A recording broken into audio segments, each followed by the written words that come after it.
When I accepted this job from the Department of Waking Up Sleeping Americans, it's a new division, don't worry about it. I was guaranteed during the contracting process Fridays off. I was supposed to have Fridays off. It's my designated no makeup day of the week. I dry shampoo my hair. I wear sweats. And I live my life. But due to government shenanigans happening again that have been in the news over the past 24 hours, I have to come in on my designated day off on my no makeup day with 2 massive hormonal zits on my face, which happens about twice a year for me. And I have to explain the multiple levels of how effed up this is. So I'm really resentful about having to work my day off. But yeah, I guess we're talking about cigarettes again.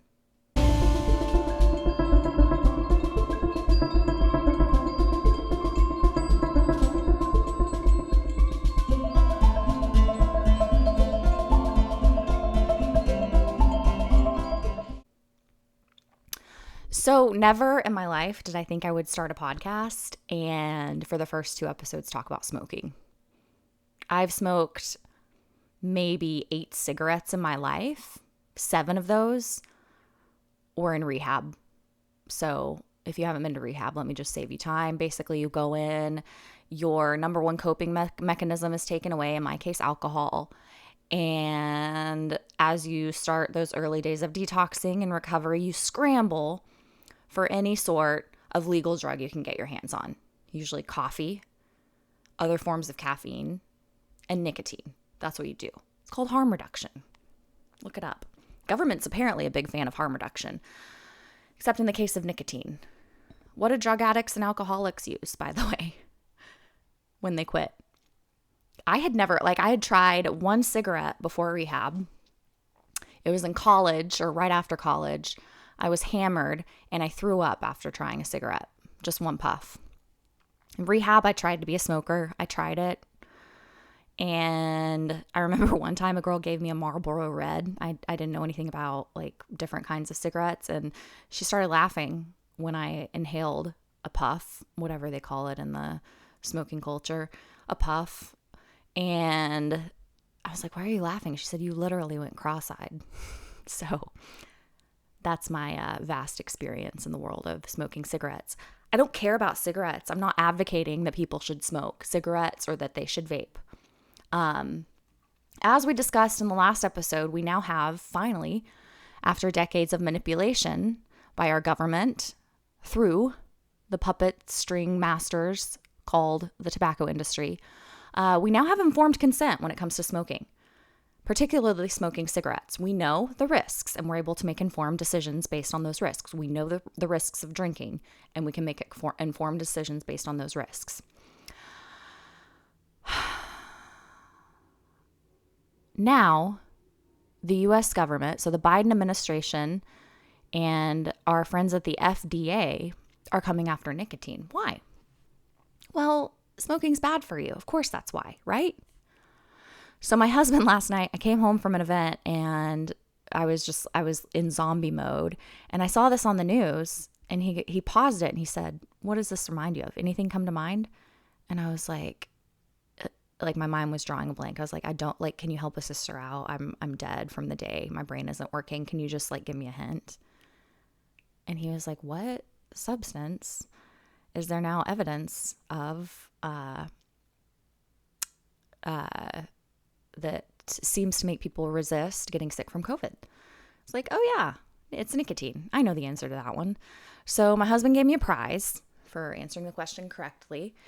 And then about 5 minutes later, as it was sinking in and I was realizing the layers of complexity and how messed up this is, especially in this timing and in this way, I was like, great, I'm going to have to work on my day off. I'm going to have to show my face without makeup on.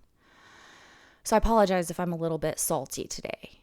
But our government is pulling shenanigans yet again.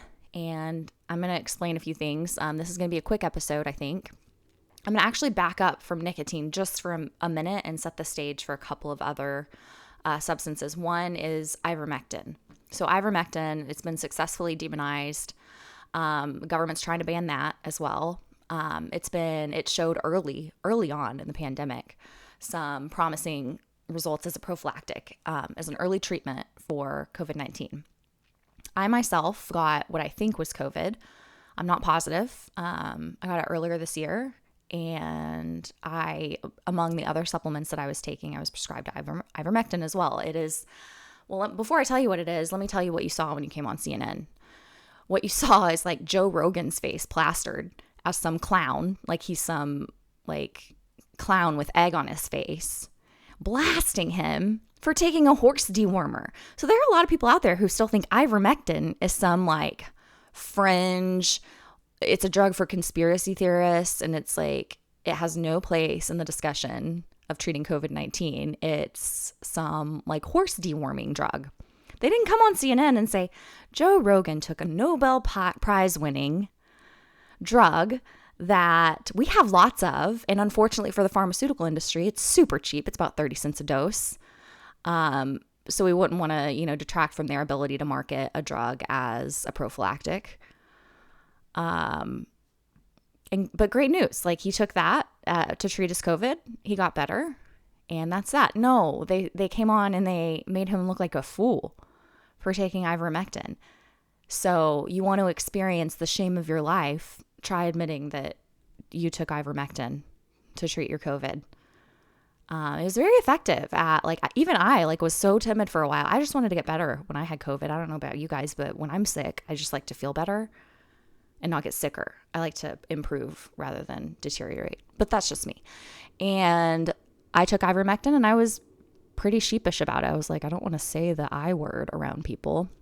So there's ivermectin. The government's trying to ban that. The media, all the puppet masters in our pharmaceutical companies have successfully demonized the ivermectin drug.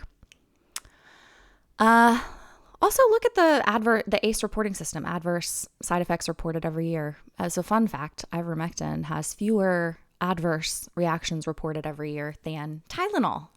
Do you take Tylenol? Anyways, I'm moving on to NAC. I hadn't heard about NAC before the pandemic. It's one of the other supplements I was sold by, or that I purchased, that I was recommended by an alternative medicine doctor that I saw earlier this year. It stands for, I'm going to butcher this, but N-acetylcysteine. Let's just call it NAC, okay? I don't like pronouncing things incorrectly multiple times, so that's going to be the one and only time I do that. NAC supplements, been around for decades. Recently, the FDA has been trying to ban it. So they are trying to declare NAC a pharmaceutical ingredient. Why would they do this? Well, as a reminder, you just follow the money. So let's follow the money here. So similarly, the FDA, I'll give you a similar case. A few years ago, they tried to do the same thing with a lot of brain health supplements. So other safe, natural supplements, they declared through the U.S. government's power, through the FDA, declared pharmaceutical ingredients. So they were banned from the market. Why? Well, because they were piloting these research studies to develop new drugs for the treatment of Alzheimer's. So they declared certain supplements pharmaceutical ingredients so that they could be taken off of the market at low cost and be labeled pharmaceutical ingredients in these new drugs pharmaceutical companies were developing that, spoiler alert, cost a little bit more than in supplement form. So that's our government. That's what they do. By the way, these Alzheimer's drugs that ended up coming out, many are saying aren't effective, which is no surprise because one thing I forgot to mention in the last episode is, as you'll read in Sickening by John Abramson, if you pick up a copy of that book, highly recommend it. It explains the pharmaceutical industry way better than I will ever do a job of. Maybe one podcast. Maybe I'll just read chapter by chapter on this podcast. Wouldn't that be fun? No, that would be a waste of time. You can listen to the audiobook. I digress again. So, fun fact from his book, over 70% of the new drugs that are released by pharmaceutical companies add no incremental value, zero incremental value when it comes to treating these conditions. Zero. They are equivalent to, at best, drugs that already exist, natural remedies and existing pharmaceuticals. They cost more. You can pay more for them. And our physicians are always taught to push the latest and greatest, right? So they'll be, marketed as something that's better than, when in reality, and oftentimes, not only are they not more effective than what's already on the market, and they cost more than what's already on the market, oftentimes they have more adverse side effects than what's already on the market. It's why these pharmaceutical companies have been sued so many times, which is hard to do, by the way. In the case of these vaccines, they're insulated from any liability. They're culpable, but they're not legally liable for any damages that happen to you as a result of a vaccine. So NAC, that's exactly what the government's trying to do with it now. It's not because NAC is some dangerous supplement. It's used for tons and tons of different purposes. One just happens to be for the treatment of COVID. It's a great supplement. It's been marketed in a lot of different or used in a lot of different ways. But now they're trying to stake their claim on NAC as a pharmaceutical ingredient. So just watch for the pharmaceutical company to come out with, if they haven't already, start hearing about studies of new drugs for the treatment of COVID and potentially other viruses or conditions, and look for this ingredient if the FDA is able to successfully ban it. So now nicotine. Now we're at nicotine. Yay. So first of all, look around at other examples where, let's just start here. Smoking causes a lot of deaths. Cigarettes have it's not the nicotine that does it. The nicotine is what makes it addictive, in case you didn't know how cigarettes and smoking work. It makes it addictive. Higher levels of nicotine, more addictive. Lower levels of nicotine, less addictive. The actual toxins and ingredients in the cigarettes make it unsafe and harmful to our health. So the FDA, they're not talking about banning certain toxins or ingredients from cigarettes and vapes. They're talking about targeting nicotine, specifically the addictive component. What have we seen in Canada with similar actions and steps taken? Initially, they were really praised for kind of coming after cigarettes and vapes. And what is it leading to? Well, their own government is admitting now it's probably leading to more smoking. Because what do you do what did I do? Let me just go to what I did as an alcoholic. So if I couldn't have vodka, if vodka was not available to me, obviously very high alcohol content in vodka, if all I had was, let's say, beer, gross. If all I had was beer, what did I do? I drank more beer so that I could get the same desired effect. So in Canada now they're seeing that this is actually not only not working, it's actually quite effective at exacerbating the health issue because people are smoking more. Yeah, so that's a problem. But why would they target nicotine? Is it because they want us all to be sick? Is that it? That's possible. What's also possible is that we're going to start seeing, I don't know, if you want a theory, because why is always a really good question. It always takes me, the reason I have a hard time sometimes grasping how insane this liberalism stuff is, every time the barrier is really, but why? Because it leads you down a path to go surely not. That is unfathomable. It's unfathomable to think that our government administration, the FDA, which is ultimately should be concerned with our health, is actually concerned with profit. Surely not. But that's my argument, is because they're concerned with profit, not our health. If they were concerned with our health, they wouldn't. By the way, man, there's so many directions I could go with this. Our federal government has recently piloted different quote unquote harm reduction programs when it comes to addictive substances. And nicotine, as I explained before, is a go-to harm reduction technique for addicts and alcoholics. Just as a side little anecdote, just a little fun fact. So, another leading cause of death, substance-wise, like more than any illicit drugs, it's cigarettes and it's alcohol.